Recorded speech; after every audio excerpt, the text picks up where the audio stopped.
Today. My name is Drew Evans, and I'm the superintendent at the Minnesota Bureau of Criminal Apprehension.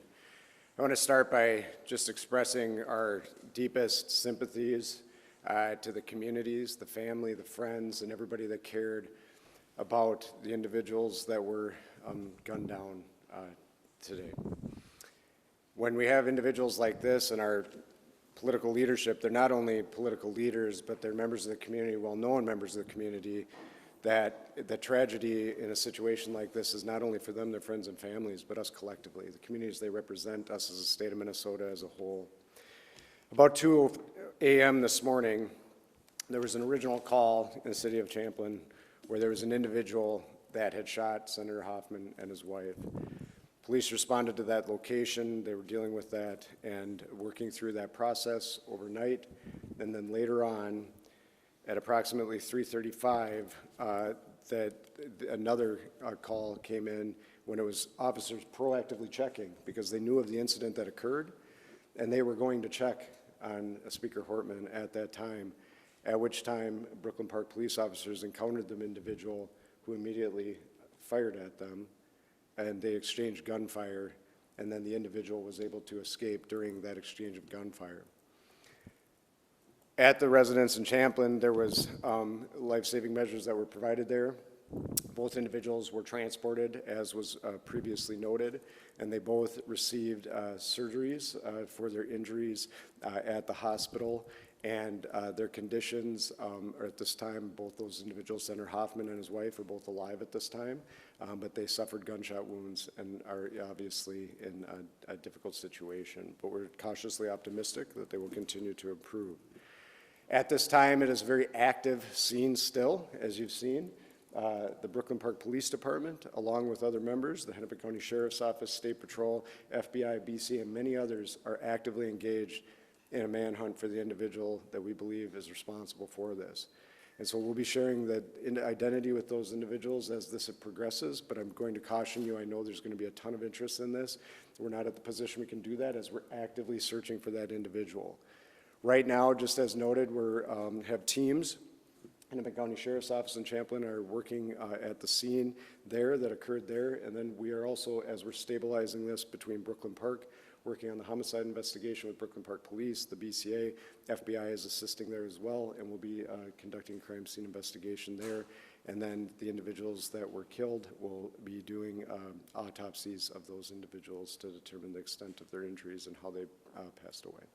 But it was from gunshot wounds. At this time, I will answer questions after Commissioner of Public Safety Bob Jacobson speaks, but we'll be happy to take a few questions.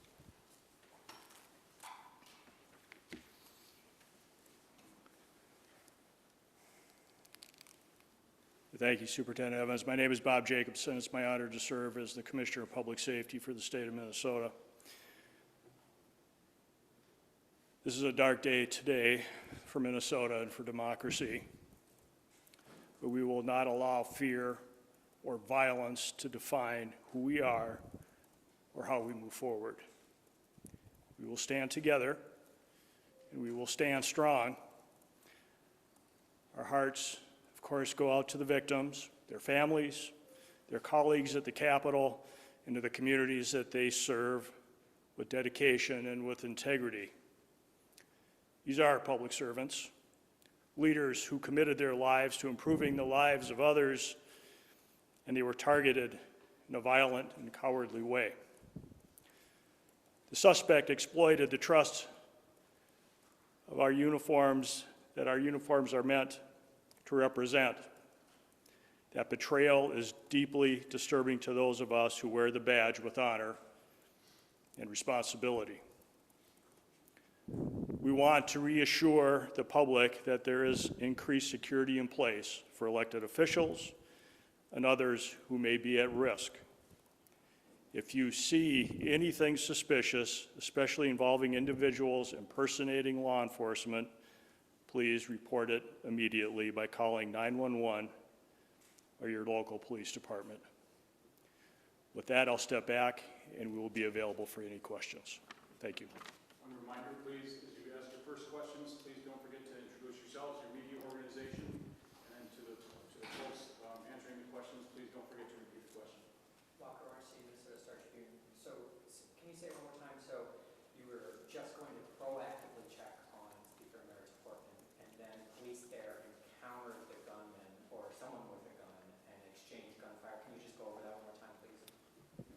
Hi, Ken. Good morning. Police Chief Mark Bruley, Brooklyn Park Police Department. The question is, how did we get to Representative Hortman's house, and it was proactively or not? The circumstances that unfolded in Brooklyn Park this morning is that we assisted the Champlin Police Department on a shooting. That shooting was made aware by one of our sergeants that it was at Senator Hoffman's home. In hearing that very intuitive sergeant asked our officers to go check on Melissa Hortman's home, the representative that lives in our community, just proactively as due diligence to swing by. That police officer and his partner pulled down the street when they arrived at Melissa's house. They noticed that there was a police vehicle in the driveway with the lights, emergency lights on, and what appeared to be a police officer at the door coming out of the house. When our officers confronted him, the individual immediately fired upon the officers, who exchanged gunfire, and the suspect retreated back into the home. So, Yes, the question is, was it a real person or a person impersonating a police officer? It was not a real police officer. This is somebody that clearly had been impersonating a police officer, again, using the trust of this badge and this uniform to manipulate their way into the home. so Chief Burley, Janice Shortle, Care 11, the person not only was wearing a badge posing as a police officer, when they approached their victims, they had a car with lights and sirens? Yes, the question is, what kind of vehicle, how were they dressed? They did drive a vehicle that looked exactly like an SUV squad car. It was equipped with lights, emergency lights that looked exactly like a police vehicle. And yes, they were wearing a vest with taser, other equipment that would, a badge very similar to mine, that no question, if they were in this room, you would assume that they are a police officer. Chief, really sort of WCC. Can you describe the moments after that played out? You said the person went into the home, and then can you help us understand the next 10, 15 minutes of how we got to the point we're at now? Yeah, briefly, although I'm just going to remind us that this is an absolutely active investigation. We have thousands of people sheltered in place in the city of Brooklyn Park right now. We are in an extensive manhunt involving hundreds and hundreds of police officers and SWAT teams searching, gridding off areas as we believe confidently the suspect had fled out the back of the house after being confronted by the police. Very briefly, after the officers had exchanged gunfire and the suspect retreated into Melissa's home, they immediately went up to the threshold and looked in and seen a male that was down, clearly had been struck by gunfire. They made limited penetration, grabbed a hold of the male and drug him out to safety to attempt first aid. However, he was pronounced dead shortly after that. At that point, the officers surrounded the house, got additional resources and SWAT resources, and then ultimately went in with a drone identifying a female in the home. How far apart are the two scenes? 8 miles? I would say, yeah, somewhere around 5 or 6 miles apart. How much do you know about did the person that was impersonating an officer who allegedly shot these people, did they knock on the door and the people came to the door, or did the person break into the home? Yeah, it was knocking on the door and asking the person to come out, absolutely impersonating a police officer. Okay. Do you all have the suspect's car? We do have the suspect's car. Suspect is on foot. That is what the large-scale search is currently going on. I just remind residents of Brooklyn Park, I know it's been a long time, but those that are in the grid that we gave the alert out to continue to shelter in place. We're also reminding them that if somebody comes to the door and they knock on the door and claiming to be a police officer, please do a couple of things. One, call 911 and confirm that the officer belongs there. If they are a police officer, dispatch will be able to confirm that that person is a police officer. Also, we've informed all our officers in Brooklyn Park that they are not to approach anybody by themselves. They're to approach in pairs, meaning 2 officers. So if there's only 1 officer outside the door, do not answer the door and call 911. If it's a Brooklyn Park police officer or any of our partners that are assisting, they will come in pairs of 2 or more. Do you know if the gunman said anything? I'm sorry, one at a time. Do you know if the gunman said anything, like when he knocked on the door? Did he say anything to like Senator Hoffman or anything? We do know that he did, but I'm going to hold that back as part of the investigation right now. This is a very large-scale search, so we have detained several people and questioned them, but we do not have anybody in custody at this time. I know you may not want to identify that person publicly, but have you privately identified the suspect? We have people of interest that we are looking for. Michelle Griffith, Minnesota Reformer. Other than that, these are 2 Democratic lawmakers. Is there anything else to suggest that this is politically motivated? Again, I'm going to hold back most of the information. This is part of the investigation that we completed. This is rapidly evolving, just occurred a few hours ago, and we're trying to sort it out. We have partners from the FBI, the BCA, the Hennepin County Sheriff's Office, and almost every suburban agency in our community helping us with this. So it's very complex and working on it. What I will tell you, when we did a search of the vehicle, there wasn't a manifesto that identified many lawmakers and other officials. We immediately made alerts to the state who took action on alerting them and providing security where necessary. And that's about, I'll stop there. Chief, thank you very much. We're going to take one more question. Drew, with the BCA, can I ask just, you used the word targeted, and that's kind of along the lines of Michelle's question in terms of politics, Democrats or Republicans. These are both Democratic lawmakers. You said the word targeted. So targeted because they're politicians or targeted because they're Democratic politicians?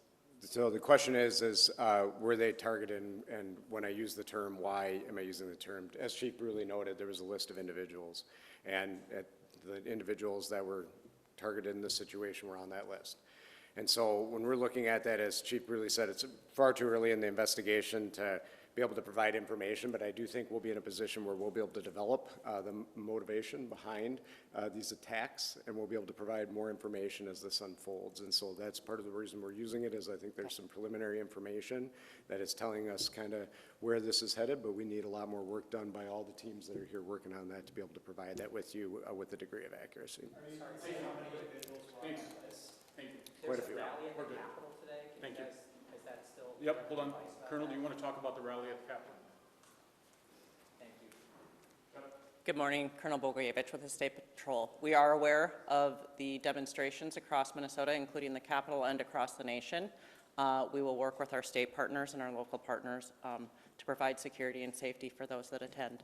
Christy Miller, Pioneer Press, can you confirm that you will have a sniper station at the Capitol today? The question was, will we have a sniper at the Capitol? We don't discuss our security plans on the Capitol grounds. Colonel, thank you.